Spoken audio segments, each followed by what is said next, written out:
Okay, so we are back this week with a new guest. Our guest is Jack.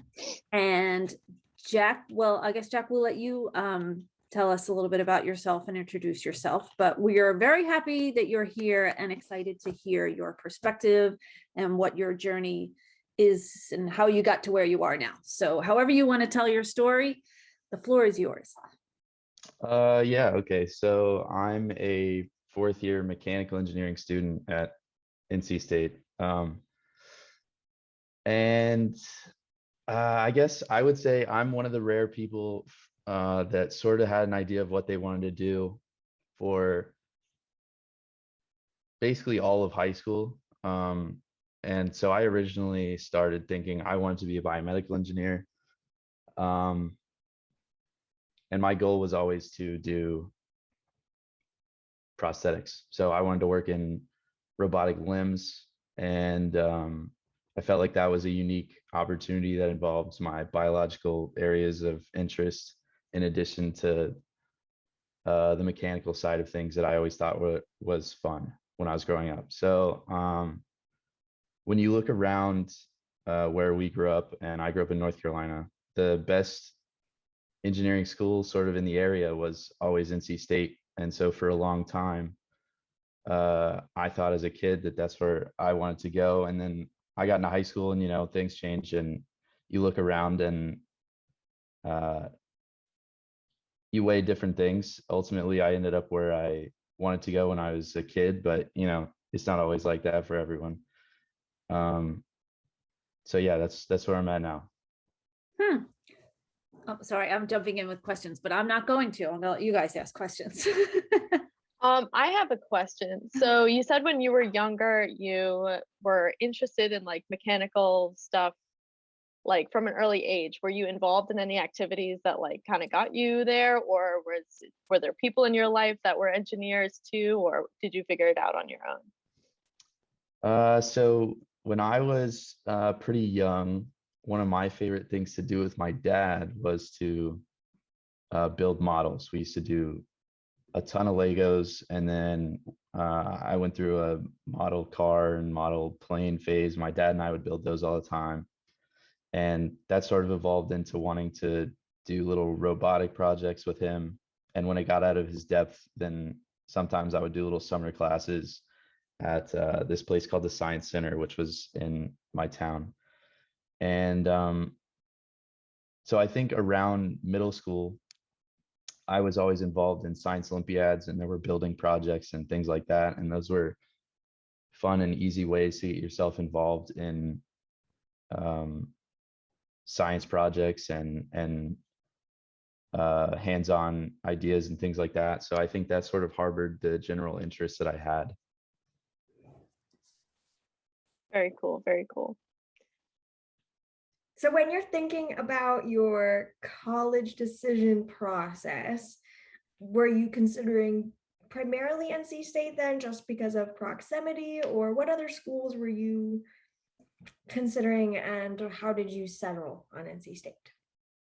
So when I originally started looking for schools, biomedical engineering is a pretty unique field.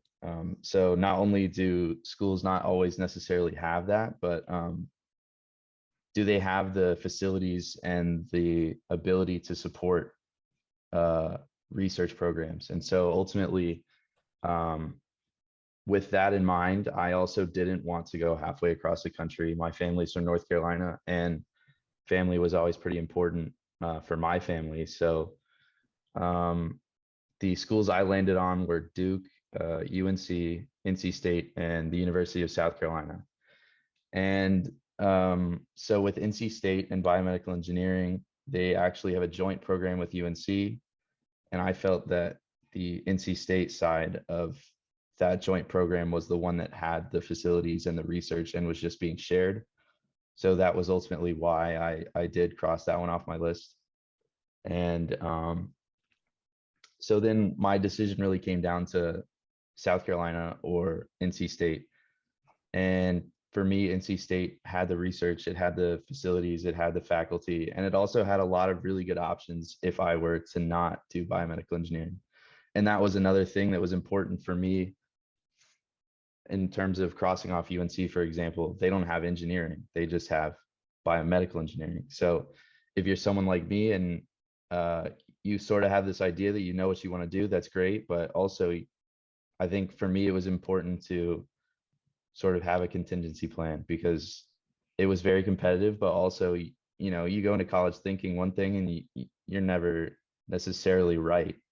So I think it was just important to have backups. Yeah, absolutely. I really learned that in vet med, that what I thought the industry was is not exactly what I always thought I was going to be interested now that I'm here at this point. So having a school with a lot of variety to the curriculum has proven to be beneficial, even though I still know like I want to do something in this vet med space. So very cool. Can you talk a little bit more about engineering as a major? Before we hopped on, we talked about how kids are kind of confused and lost as to what some of these majors even mean. And engineering is one for me that I'm always like, yeah, what do engineers do? Right. And what kind of classes do you take? Yeah. So I think, you know, with engineering, it's always one that's sort of, a lot of people are scared, but they're not sure why they're scared of it. And so the idea is like, oh no, lots of math, that's really scary, or lots of work. And that's true. You do have to be able to, you know, sometimes you got to buckle down and use an entire weekend to do just work and be okay with that. But I think at the core, engineering principles are, how can we design something or fix this problem that will inevitably benefit humanity. So they drill into you a lot with the engineering core principles and the national guidelines, and it has to do with problem solving. And they set up all these specific problems for different engineering majors. And the whole goal is to establish new ideas and fix old ones. So as a mechanical engineer, sort of the Swiss Army knife of engineering, I learned as I've now been in mechanical for 2 years. I take a lot of, you know, solid mechanic analysis or component strength. So we look at a lot of the times we'll be testing strength of building components or engine components, for example. And a lot of the times what we'll be doing is trying to figure out where something could fail and improving that place so that you have a sound design. So does that mean you are involved in the design process, or more just the fine tooth comb going through the problems with it? So uniquely with mechanical, a lot of the times we're trained and involved in basically every part of the design process. So wherever your job description may be, you could be involved in the very beginning and you're the one making the 3D SolidWorks part, or you could be the person at the very end making sure that everyone else's math was right. And so for myself, I have come to realize that mechanical engineering is very applicable to a lot of different things. For example, my workload right now is involving a material science class, an electrical engineering class, and then 3 other mechanical classes on top of that. And my next semester, I'll be taking an industrial systems engineering class in addition. So we often are the ones who sort of have to be involved in everything, basically. So really, depending on what your major is within engineering, you can be involved in a wide variety of design process ideas.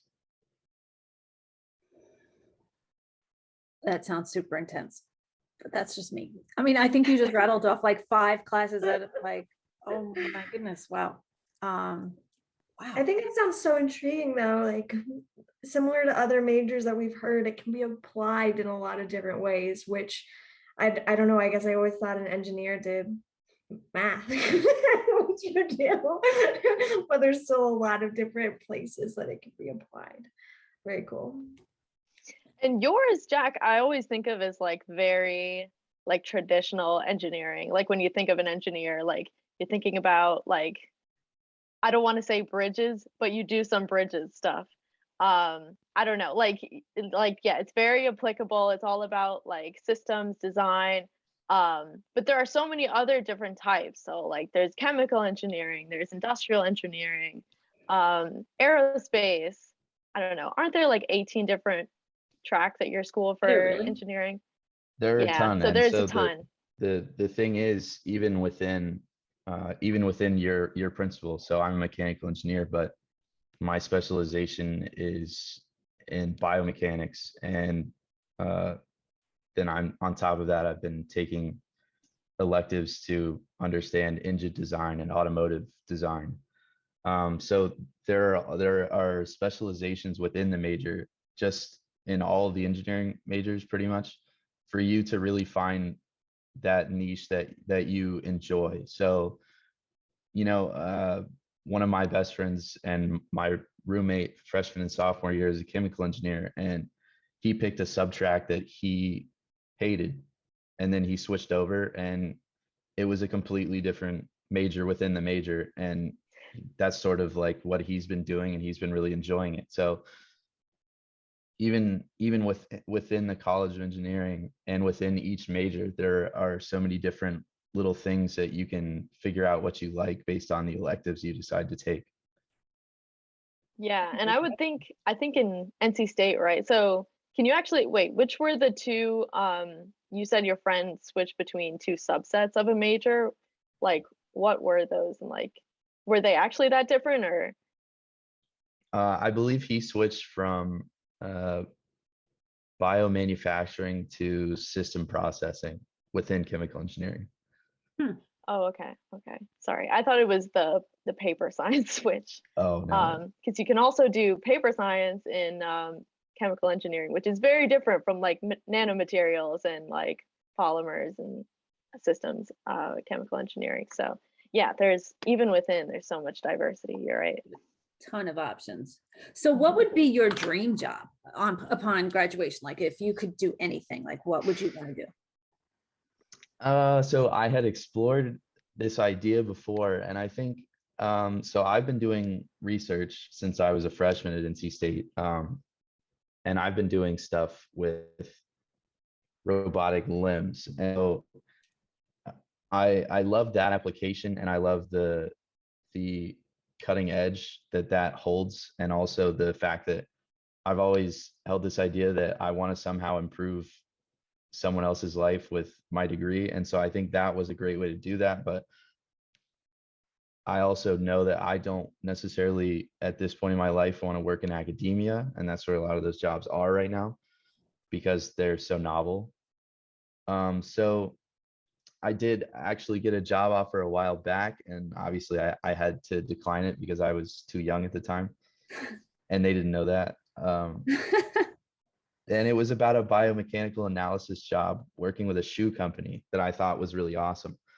And it was basically like using my background in mechanical analysis, you would be able to design a shoe that properly distributes the load for athletes and gives enough basically spring and allows for function that would be comfortable, but also improve like stability. So I thought that application, because again, you can almost do anything. And I think that's something that they preach at NC State all the time, is that as engineers, you can almost do anything. And so I thought that application sounded the most interesting to me. That sounds really cool. Yeah, and I imagine agree. for you who is so into sports that would be particularly interesting to go work at Nike or something like that. Yeah. That is, oh, wow. And it's funny. So I think, a lot of why we have these conversations is because of those moments of like, yeah, how do you become that person who designs the shoe at, wherever, Nike or Adidas or whatever. It's amazing. Yeah, I'm just I'm in awe. There are so many paths out there. Yeah, I think it's awesome. Other questions, you guys?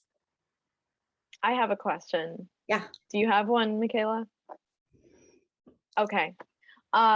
So if you could give, so I'm sure there are people watching or listening that are like considering like, is engineering right for me? What is that going to entail? Am I going to be successful in a major like that? What kind of things should people like that consider when they're trying to determine whether engineering is right for them? Yeah, so that's a tough one. Because even when you want to be an engineer, when I was in high school, I thought that that was the only thing I ever wanted to do. I didn't actually know what I was going to be doing. So I would say maybe first off is looking at jobs that that degree could actually feasibly have, and saying, do I think that that job sounds fun? Because you could like the idea of a degree, and then as soon as you find out what you're going to be doing after you get that degree, you have no idea whether or not that sounds intriguing to you. So with that in mind, I would also say maybe just watching videos from a cool creator on YouTube or something that talks about concepts in your major would be a good way for you to gauge whether or not you think the basic concepts of that major are interesting. So because in undergraduate, especially for engineers, you're going to be doing a lot of that basic stuff for 2-3 years. You're not really doing any of the applied electives until you're a senior in college.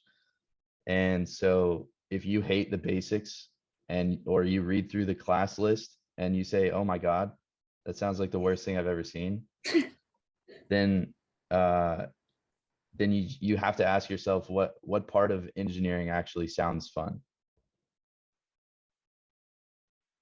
Right. And so I guess when people are considering the kind of like rigor in certain areas, like what's your advice as far as like, I don't know, if someone struggles with like math or they don't really love Yeah. physics, like you were saying, like with the fundamentals, if you're not interested in that, you should consider, I don't know. Yeah. So I mean, I've known people throughout my few years here that math wasn't their favorite subject, and it doesn't have to be. Math wasn't my favorite subject. I thought math was the most stressful class I had every semester I had it. Part of me loved just sitting down and solving math problems once I knew how to do them. But I think for those that struggle with math or science in general and still think they really want to be an engineer, it's doable, and you can do it. Absolutely. I would never tell anyone they couldn't do a major. But if that's not something that you enjoy doing, but you want to do the application, you think the application is really cool, then you just got to buckle up and put in a lot of individual work. And there are resources. And I try to tell people who are younger than me that are struggling, trying to figure out what they want to be doing in engineering or with the workload. There are resources, and they want you to use them, and nobody uses them. So I think there's things there that you can use, and a lot of the times people don't. So it's, you got to put in the work, and you got to want it. I think you make such a good point, because I think that just my own example was I studied accounting for a time, and I liked studying it. It was fun. It's like if you're into puzzles and things working out just so, and no gray area and things being black and white, it's great. I don't think I could do that all day long for 8 hours, that's for sure.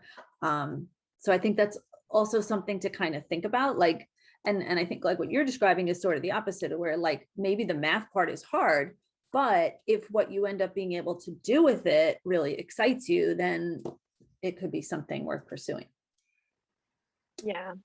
And just being able to, buckle down, focus, get some really good study strategies, like starting off, you'll be able to be successful, even if, yeah, like you said, even if math is not your favorite subject and you're not naturally like have all these amazing math skills, you can still be successful. That's awesome. So I'm you gonna mentioned, throw- I'm sorry, go ahead. I was going to say, now that we've like talked about putting our head to the grindstone and making things happen, what have you done at NC State recreationally that's helped you get through your major? Hmm. Your Yeah, major so sounds so intense. I'm wondering if you Yeah, have yeah, time right. for recreation. I'm Right. all about the fun side of things. So Very Yeah, important to consider. I think, you know, some people have the idea that if you're an engineer, you're never gonna have free time, and there are gonna be some weeks where you're not gonna have any free time and you're just gonna be doing work every day. But I think as a freshman and a sophomore, especially, you're not really in those engineering classes yet, and so you've got a lot of time to adjust. You're taking sort of what our professors like to call the baby classes. And so those give you time to say, okay, STEM in college is hard. I need to figure out what I need to do to be successful in study, but I've still got enough time to have some me time. So I was very involved in sports. I loved sports as a kid. So I always went to basketball and football games and soccer games as much as I could. I played intramural sports all the way up until COVID, and I loved it. That was a great outlet for me. And you know, there was the gym right down the street from my dorm, and that was a good like physical outlet for me. And then there are just clubs. There are all sorts of organizations and things. And so basically anything you could think of that you thought was interesting, there's going to be a club about it, and there's going to be a club walk, and they'll always have 5 million organizations. You just have to go and actually force yourself to sign up and go to a couple of those meetings. And so you can meet people that way. And there's plenty of time for you to have free time as long as you do your work in a timely manner and figure out your study habits. Yeah, I was always told going into college, it's not really a matter of being able to get the work done, but it's figuring out the best time management strategies so that way you can be a whole well-rounded person while getting it all done too. Sometimes you just have to sit down and focus. So Yeah. Val? I just I forgot my question, sorry. All right, so tell us a little bit about this idea of a weed out class in a track like, and that's not in every track, right? Track, I'm not saying this right. In every major, like I would assume, Kayla and Maya, you guys have come across that because you also have sort of intense fields of study. Is that really a thing? Is that? Yeah. I mean, what's your take on it? I think it's definitely a thing, and they don't hide that it's a thing. And some professors will even be bold enough as to tell you that that's the point of their class. And so a lot of the times it can be frustrating as a young person who's got all these stresses going on, because they'll make a concept that you thought wasn't that hard harder than it needed to be. So like one that I felt was ridiculous in its application and not a very extremely hard class was just chemistry 101. And a lot of STEM majors will tell you that, you know, chemistry 101 across the board, everyone hates it because it's not that hard of a concept, but it's an extremely hard class because essentially every STEM major is going to have to take it. So they want to put it to you early and say, if you can't handle this as a freshman, your other class is going to be way worse. And so I even, you know, you get past those and then you'll have weed out classes within your major. So I even had a couple sophomore and junior level mechanical classes where they were saying, this is going to be the hardest class you've ever taken in your entire life. I hope you're ready for it. And they'll say that the first day of class, and you're like, oh boy. I would have So bold. Yeah. Wow. Wow. Yeah, and those classes are normally huge, so finding office hour time is hard. Like I had the OChem experience to get into veterinary school, and Mm, that was just an experience, and it was what it was, but it was not easy. yeah. It is so funny. Like, I actually got to skip like all of those. Like, you're like, oh, chemistry 101 sucks. Why am I still a chemistry major, you might ask? It's because I got to test out of 101, which is probably one of the reasons I'm still doing this. But yeah, oh my God. Even in my school too, like I've just heard it's really awful. And just yeah, I mean it got Leanna out of doing BME, I think, as well. She was like, I'm done, I'm not doing this. So Yep. it sounds sort of like, I don't know, to me it's always sounded like this sort of cruel and like intense concept, except as a consumer, it sounds like, oh, well, I'm really glad they're only taking like the best of the best in making, bridges or what have you, or, doing surgery on my dog, or, Right. um, so I I've guess in thought some on ways this. it's necessary. I'm sorry, go ahead. I have a thought on this Yeah. because I've pondered why. And I think that it's less about finding the best of the best and more about developing resiliency in your academic Yes. rigor. Because if you can beat failing through something that should be basic, or at least patchworking something together, then when you get to the harder things, nothing even compares to how dreadful you felt in that first experience. So Okay. I Yeah. agree. I always thought that those early classes sort of, they definitely, the people who figured out how to get through them and be okay were the people who figured out pretty quick that you're going to take some failures early on in college, and you need to be figuring out quick how you bounce back from that and move on to the next thing. And that was something I had to learn.